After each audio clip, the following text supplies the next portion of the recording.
Hello दोस्तों, बहुत बहुत स्वागत है आपका हमारे और आपके अपने चैनल थ्रिल स्टेशन पर।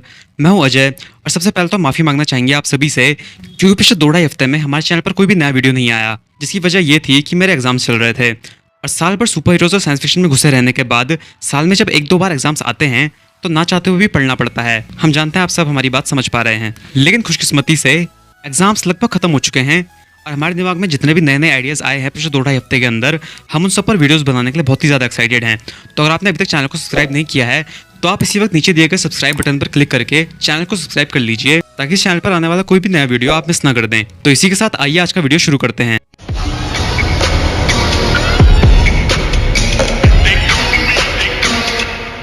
तो पिछले 2 हफ्ते बहुत ही ज़्यादा बोरिंग रहे, लेकिन इसी बीच कुछ अच्छी चीज़ें भी हुई। मिसाल के तौर पर लोकी सीरीज के 2 नए एपिसोड्स देखने को मिले और जैसे कि हमें उम्मीद थी, ये दोनों ही एपिसोड्स लोकी सीरीज के तीसरे एपिसोड के मुकाबले स्टोरी, स्क्रीन प्ले और पिक्चराइजेशन के मामले में हर तरह से बेटर थे। और पिछले एपिसोड ने तो शो के क्लाइमैक्स के लिए एक्साइटमेंट पहले से भी कई गुना बढ़ा दिया है। इसके साथ ही ब्लैक विडो फिल्म भी रिलीज हुई, जिसका हमें काफी लंबे समय से इंतजार था।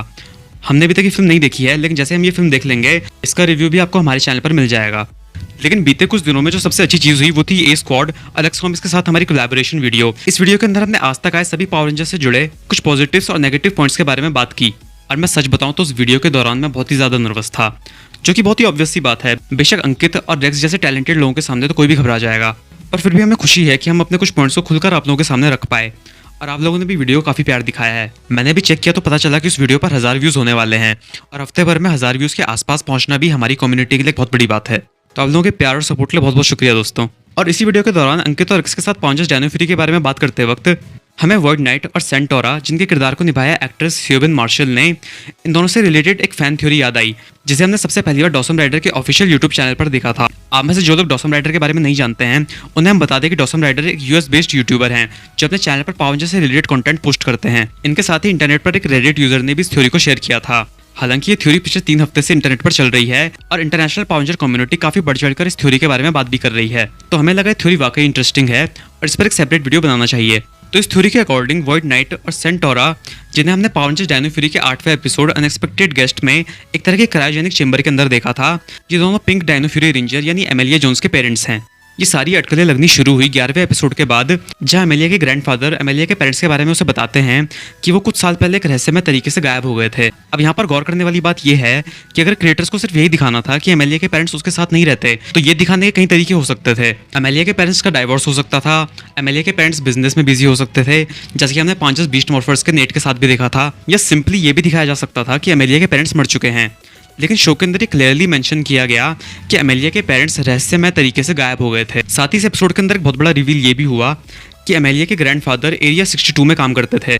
आप में से कई लोगों को ये बात पता होगी कि एरिया 62 वही जगह है जहां पर वर्ड नाइट अपने जनरल्स के साथ रहता है, लेकिन एरिया 62 का एक पुराना इतिहास भी है। वर्तमान समय से कई साल पहले एरिया 62 एक ऑफिशियल गवर्नमेंट रिसर्च फैसिलिटी थी, जहां पर कई सारे रिसर्चर्स और साइंटिस्ट एक्स्ट्रा टेरेस्ट्रियल ऑब्जेक्ट्स यानी आउटर स्पेस से आई हुई चीजों पर रिसर्च करते थे। लेकिन कई साल पहले हुए एक इंसिडेंट की वजह से गवर्नमेंट ऑफिशियल्स ने एरिया 62 को अबेंडन कर दिया था, यानी खाली कर दिया था। अब क्योंकि ये पूरा एरिया 62 का कॉन्सेप्ट पावर रेंजर्स यूनिवर्स के अंदर एग्जिस्ट करता है और हम सभी जानते हैं कि बहुत से पुराने पावर रेंजर्स के अंदर बहुत सारे थ्रेट्स ऐसे थे जो आउटर स्पेस से आए थे, तो जाहिर सी बात है कि एरिया 62 के अंदर पावर रेंजर्स और उनसे जुड़ी चीजों पर भी रिसर्च की जाती होगी। और हम सभी को पता है कि पावर रेंजर्स डायनो फ्यूरी का रेड रेंजर जेटो खुद एक एक्स्ट्रा टेरेस्ट्रियल बीइंग यानी एलियन है। और पहले एपिसोड के अंदर जब जेटो और वर्ड नाइट का आमना सामना हुआ तो हमने देखा कि जेटो वर्ड नाइट की आइडेंटिटी और ओरिजिन्स को लेकर ज्यादा क्यूरियस नहीं था, बल्कि वो ज्यादा कंसर्न इस बात को लेकर था कि वर्ड नाइट को वो आर्मर कहाँ से मिला। इससे ही पता चलता है कि जेटो पहले भी वर्ड नाइट के आर्मर को देख चुका था और 65 मिलियन साल तक क्रायो स्लीप में रहने के बावजूद भी जेटो ने उस आर्मर को देखते ही पहचान लिया। साथ ही ये बात भी पूरी तरह से क्लियर है कि इस तरह की टेक्नोलॉजी का पृथ्वी पर ओरिजिनेट होना लगभग नामुमकिन है। तो इससे पता चलता है कि वर्ड नाइट का आर्मर समहाउ रेफकॉन और उसकी टेक्नोलॉजी से कनेक्टेड है, क्योंकि अगर आप वर्ड नाइट के आर्मर के हेलमेट को देखें तो उसके हेलमेट का डिजाइन भी काफी हद तक रेंजर्स के हेलमेट से मिलता जुलता है। साथ ही ये भी बताया जाता है कि आगे चलकर वर्ड नाइट का आर्मर ही जेटो के सुपर आर्मर मोड में बदल जाएगा। पर ये एक अलग तरह की थ्योरी है, इसके बारे में हम कभी और बात करेंगे। लेकिन फिलहाल के लिए जो भी चीजें हमारे सामने हैं उन्हें देखकर ऐसा लगता है कि एरिया 62 के रिसर्चर्स को वर्ड नाइट का आर्मर मिल गया होगा, जिसे उन्होंने एरिया 62 की फैसिलिटी में लाकर रखा होगा। और इस बात की भी काफी संभावनाएं हैं कि एमेलिया जोन्स के पेरेंट्स भी एरिया 62 में ही काम करते होंगे, क्योंकि एमेलिया जोन्स के ग्रैंडफादर भी एरिया 62 में काम करते थे। और ऐसा हो सकता है कि सालों पहले जो इंसिडेंट हुआ था जिसकी वजह से सारे रिसर्चर्स और साइंटिस्ट को एरिया 62 खाली करना पड़ गया था। उसी हादसे के दौरान एमेलिया की मॉम के साथ ऐसा कुछ हुआ हो जिसकी वजह से वो क्रायो स्लीप में चली गई और उनके हस्बैंड यानी एमेलिया के फादर को किसी तरह ही पता चल गया होगा कि स्पार्क्स की पावर्स की मदद से उनकी वाइफ को क्रायो स्लीप से आज़ाद किया जा सकता है। और उन्हें क्रायो स्लीप से आज़ाद कराने के लिए एमेलिया के डैड ने वर्डनेट के आर्मर को ले लिया हो ताकि उस आर्मर की पावर्स की मदद से वो जल्दी से स्पार्क्स को ढूंढकर अपनी वाइफ को आज़ाद करा सकें। या फिर ये भी हो सकता है कि इस पूरे प्लान का मास्टरमाइंड कोई और ही हो जिसे आगे चलकर हमें पांचस डायनो फ्यूरी के मेन विलन के रूप में इंट्रोड्यूस कराया जाए। और हो सकता है कि ये मेन विलन ही एमेलिया के मॉम के क्रायो स्लीप में जाने का जिम्मेदार हो, जिसके बाद उसने एमेलिया के डैड से शर्त रखी हो कि अगर वो अपनी वाइफ को बचाना चाहते हैं तो उन्हें सारे स्पार्क्स इकट्ठे करके उसकी मशीन को एक्टिवेट करना होगा। और हो सकता है कि इसी काम के लिए एमेलिया के डैड ने एरिया 62 से वर्डनेट का आर्मर चुराया हो ताकि वर्डनेट के आर्मर की पावर्स की मदद से वो जल्द से जल्द स्पार्क्स को ढूंढ सकें और अपनी वाइफ को बचा सकें। और ये सब चीज़ें कुछ हद तक सेंस बनाती हैं क्योंकि जितना भी हमने अभी तक वर्डनेट को देखा है और उसके बारे में समझा है उससे पता चलता है कि वो दूसरे विलन से थोड़ा अलग है। वो दूसरे विलन की तरह दुनिया पर राज करने की बात नहीं करता, दुनिया को तबाह करने की बात नहीं करता, बल्कि उसका मिशन कुछ अलग ही है जो अभी तक पूरी तरह से रिवील नहीं किया गया है।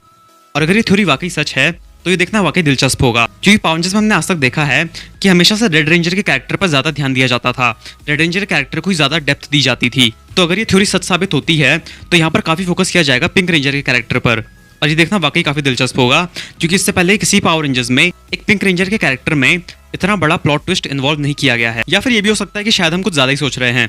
हो सकता है कि एमेलिया के पेरेंट्स को एक अलग तरह से इंट्रोड्यूस कराया जाए और उनका स्टोरी आर्क और वर्डनेट और सेंटोरा का स्टोरी आर्क पूरी तरह से अलग अलग हो, क्योंकि ये सब थ्योरीज हैं और आप जानते हैं कि थ्योरीज के सही या गलत होने की पॉसिबिलिटीज ऑलमोस्ट इक्वल होती हैं। तो आगे चलकर क्या होगा और पांचस डायनो फ्यूरी की स्टोरी किस डायरेक्शन में जाएगी ये तो हमें वक्त ही बताएगा। लेकिन जानने से पहले हम आप सभी को बताना चाहेंगे कि ये वीडियो पूरी तरह से डॉसम राइडर की वीडियो से इंस्पायर होकर बनाया गया है, जिसका लिंक आपको डिस्क्रिप्शन में मिल जाएगा। इस टॉपिक के बारे में और ज्यादा जानकारी के लिए आप डिस्क्रिप्शन में दिए गए लिंक पर जाकर वो वीडियो देख सकते हैं। इस वीडियो को बनाने के पीछे हमारा मकसद सिर्फ इतना था कि इस थ्योरी को थोड़े आसान शब्दों में आप इंडियन पावर रेंजर फैंस के सामने रख सकें और आपकी राय जान सकें कि आपका इस बारे में क्या ओपिनियन है। तो इस थ्योरी के बारे में आपका क्या विचार है ये हमें कमेंट्स में जरूर बताइएगा। साथ ही अगर आपने अभी तक हमारा ए स्क्वाड और एक्स कॉमिक्स के साथ बनाया गया कोलैबोरेशन वीडियो नहीं देखा है तो उस वीडियो का लिंक भी आपको डिस्क्रिप्शन में मिल जाएगा। उस वीडियो के अंदर हमने सभी पावर रेंजर्स के बारे में बात की है और हमें उम्मीद है कि वो वीडियो आपको पसंद आएगा। इस वीडियो में फिलहाल इतना ही। इस वीडियो पर आने और यहाँ तक बने रहने के लिए आपका दिल से बहुत बहुत शुक्रिया। अगर आपको वीडियो अच्छा लगा हो तो इसे लाइक करें, दोस्तों के साथ शेयर करें और हमारे चैनल को सब्सक्राइब करें। हम कोशिश करेंगे कि इस महीने के एंड तक कम से कम 700 सब्सक्राइबर्स हो जाएं, जो कि हमें पता है कि अगर चैनल की प्रेजेंट डे ग्रोथ को कंसिडर करें तो बहुत ज़्यादा मुश्किल है, लेकिन हमें आप पर पूरा भरोसा है और जब तक आप लोगों का प्यार और सपोर्ट हमारे साथ है तब तक कुछ भी नामुमकिन नहीं है। साथ ही आप हमें इंस्टाग्राम पर भी फॉलो कर सकते हैं। हमारे इंस्टाग्राम हैंडल का लिंक आपको डिस्क्रिप्शन में मिल जाएगा।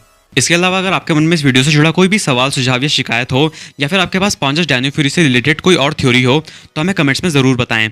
आपसे जल्दी मिलेंगे फ्रेंड्स, तब तक अपना ख्याल रखिए। Thanks for watching.